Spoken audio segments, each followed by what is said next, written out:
오늘도 에스라서 8장에 기록된 이 말씀을 통해서 하나님께서 주시는 은혜를 우리가 함께 나누기를 원합니다. 여러분이 에스라서 8장 말씀에는 이 바벨론에서 돌아온 에스라의 보고와 이 에스라의 믿음과 간증이 기록이 되어 있습니다. 지난번에도 말씀을 드렸지만 이 에스라는 정치인이요, 학자요, 제사장으로서 이 준비된 일꾼이 되어서 이 두 번째로 바벨론에 있는 포로들을 데리고 고국으로 돌아오게 됩니다. 그때가 BC 457년입니다. 이 아닥사스다 왕은 BC 464년에 왕이 됩니다.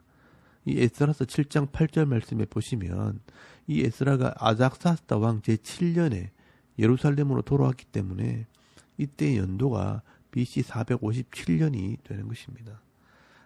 이 이야기는 역사적인 사실이라는 것입니다. 이 에스라는 정치적으로도 나라를 사랑하는 사람이었고 종교적으로도 하나님께 헌신한 일꾼이었습니다. 그래서 오늘 본문에 보시면 이 에스라서 8장 1절에서 14절까지 먼저 함께 헌신해서 내려온 이 제사장들과 족장들의 명단을 기록을 합니다. 이 당시에 뜻을 같이 한 이 지도자들의 명단을 기록해 놓은 것입니다. 에스라서 7장 13절 말씀에 보시면 뜻을 같이 한 사람이 바벨론에서 돌아왔다라고 기록을 하고 있습니다. 이 바벨론 생활 70년이면 두 세대에서 세 세대가 지나가는 시간입니다. 이민 생활로 치면 이민 2세와 3세가 태어난 것입니다.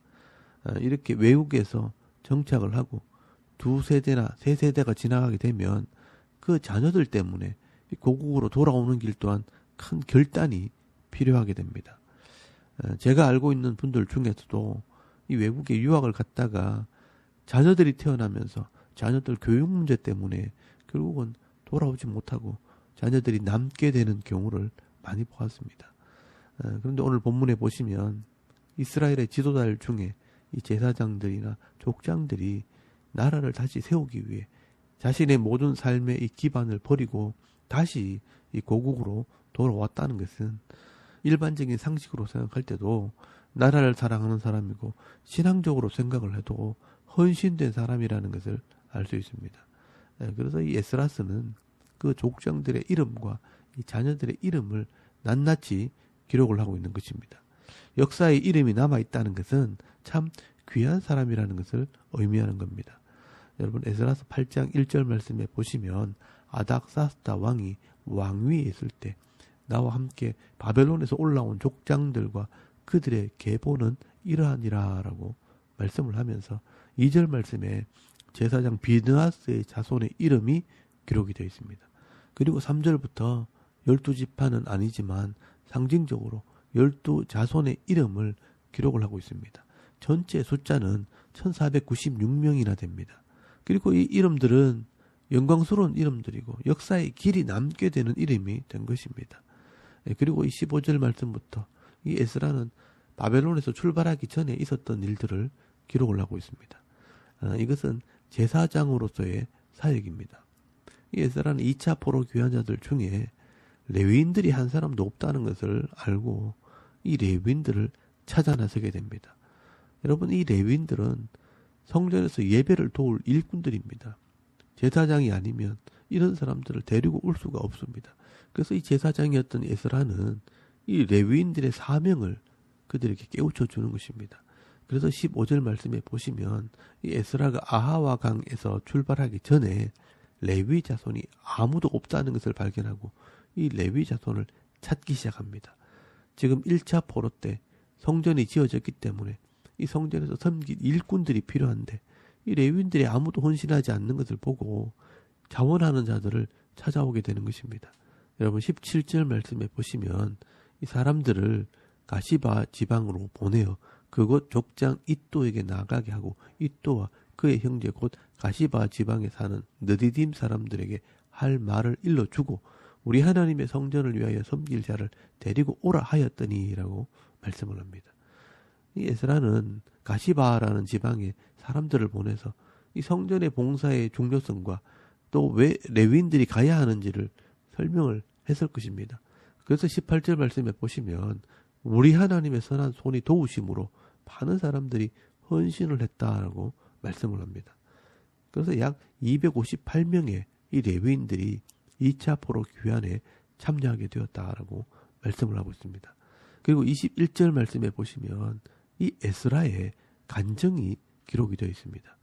이 에스라가 바벨론에서 출발하기 전에 많은 사람들과 또 성전에 드릴 많은 예물과 제사에 사용할 많은 제물들을 가지고 왔기 때문에 먼 길을 가게 될 때 위험할 수 있습니다.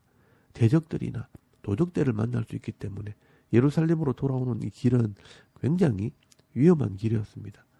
거리로는 1000km나 되고 걸어서 오게 되면 약 5개월이나 걸리는 그런 먼 거리였습니다. 그래서 이 페르시아 왕이요 보병과 마병을 보내주겠다 하고 호의를 베풀어 주었습니다. 그런데 여러분 22절에서 23절까지 말씀해 보시면 이 에스라가 페르시아 왕의 호의를 거절했다라고 말씀을 합니다. 왜냐하면 세상의 왕의 도움도 좋지만 하나님께서 우리를 보호해 주시고 있다는 것을 보여주고 싶었던 것입니다. 그래서 이 에스라는 백성들과 함께 하나님께서 우리를 보호해 주실 것을 위해 금식하고 기도하면서 예루살렘으로 돌아왔다고 간증을 하고 있는 것입니다. 여러분 22절 말씀에 보시면 이 에스라의 믿음이 기록이 되어 있습니다. 이는 우리가 전에 왕에게 아뢰기를 우리 하나님의 손은 자기를 찾는 모든 자에게 선을 베푸시고 자기를 배반하는 모든 자에게는 권능과 진노를 내리신다 하였으므로 길에서 적군을 막고 우리를 도울 보병과 마병을 왕에게 구하기를 부끄러워하였음이라 라고 말씀을 하고 있습니다. 여러분 이 에스라는 막연한 호기를 부리거나 자기의 능력을 드러내려고 한 것이 아니라 하나님의 말씀을 의지하는 것입니다. 하나님께서는 자기를 찾는 자에게 선을 베푸시고 자기를 배반한 모든 자에게 권능과 진노를 내리신다는 이 말씀을 의지함으로 이 왕의 호의를 거절했다는 것입니다. 그리고 이 에스라의 기도 제목을 잘 보시면 여러분 21절 말씀에 우리와 우리 어린이와 모든 소유를 위하여 평탄한 길을 그에게 간구했다라고 말씀을 합니다. 연약한 이 백성들과 또 하나님께 드릴 이 예물의 안전을 위해 기도한 것입니다. 이 기도는 자기를 위한 기도를 하는 것이 아니라 연약한 자를 위한 기도, 먼저 그의 나라와 그의 의를 위한 기도입니다. 그래서 하나님께서 그 기도에 응답하시는 것입니다. 그래서 여러분 23절 말씀에 보시면 하나님께서 우리의 기도를 들으시고 응답하셨다라고 말씀을 합니다. 그러므로 우리가 이를 위하여 금식하며 우리 하나님께 간구하였더니 그의 응낙하심을 입었느니라 라고 말씀을 하고 있습니다. 여러분 예수님께서 말씀하신 것처럼 먼저 그의 나라와 그의 의를 위해서 기도할 때 하나님께서 반드시 들어주시고 또 필요를 아시는 하나님께서 채워주시고 더해주신다라고 말씀하셨습니다. 여러분 오늘 우리도 늘 기도할 때마다 이 자녀들과 연약한 자들과 또 이 하나님의 나라를 위해 먼저 그의 나라와 그의 의를 위해 기도함으로 응답받고 간증하는 그런 은혜가 있기를 바랍니다. 그리고 24절에서 30절까지 말씀해 보시면 하나님께 드릴 이 예물을 이 에스라가 족장들에게 맡기는 장면이 기록이 되어 있습니다. 여러분 24절 말씀해 보시면 이 제사장 중에 12명의 우두머리들을 세워서 왕과 방백들과 이 백성들이 하나님께 드릴 예물을 맡기게 됩니다. 26절 말씀에 보시면 이 출발하기 전에 이 은과 금과 그릇들의 이 무게를 달아서 기록을 하고요. 이 예루살렘에 도착을 했을 때 이 제사장들에게 예물을 전달할 때까지 그것을 지키는 사명을 주게 됩니다. 하나님께 드릴 이 예물이 너무 많기 때문에 이것을 지도자들에게 나누어 주고 잘 가져가도록 책임을 지게 한 것입니다. 여러분 이것은 이 공적인 일을 처리하는 이 에스라의 세밀함과 꼼꼼함이 담겨진 내용입니다. 이 에스라는 제사장이고 학자이면서 정치인으로 사역을 감당하게 됩니다. 이 당시의 관리들은 이 페르시아에서 멀리 떨어져 있는 곳에서 이 부정과 부패를 일삼았습니다. 이런 내용들은 느헤미야서에 가보면 드러나게 됩니다.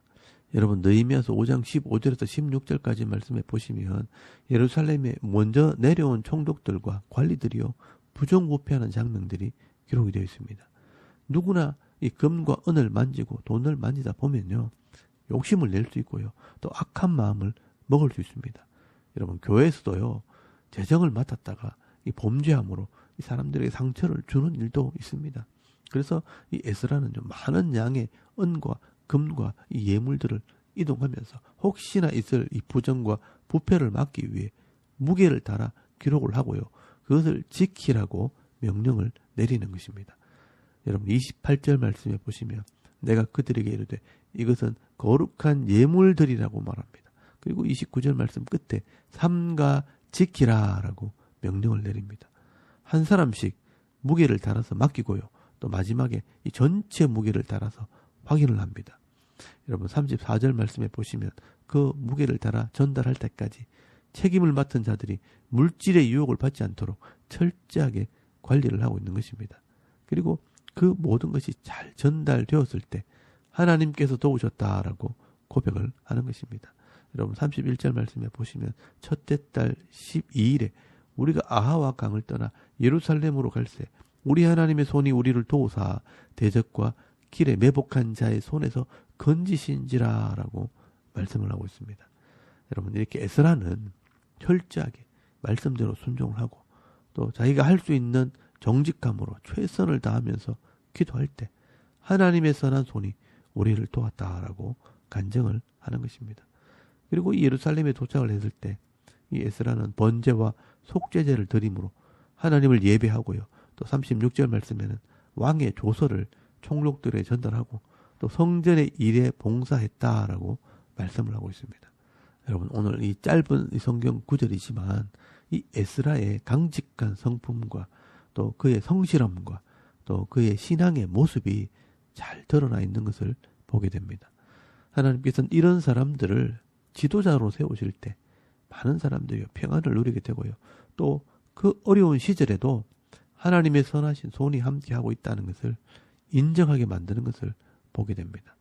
오늘도 이 땅에 또 이 교회에서 이런 지도자들과 일꾼들이 세워지도록 여러분 기도할 수 있길 바랍니다.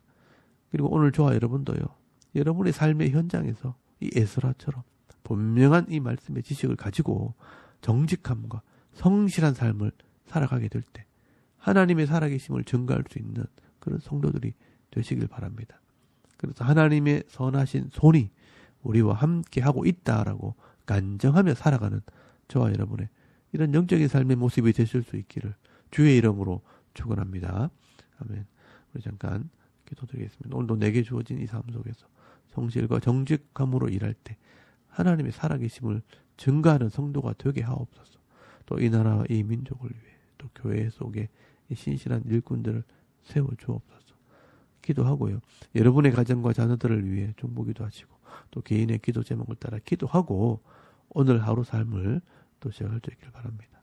다 같이 우리 하나님께 한번 기도드리겠습니다. 살아계신 하나님, 은혜를 참 감사합니다. 오늘 이 아침에 우리가 하나님을 예배하게 하시고 또 이 예수라서 말씀을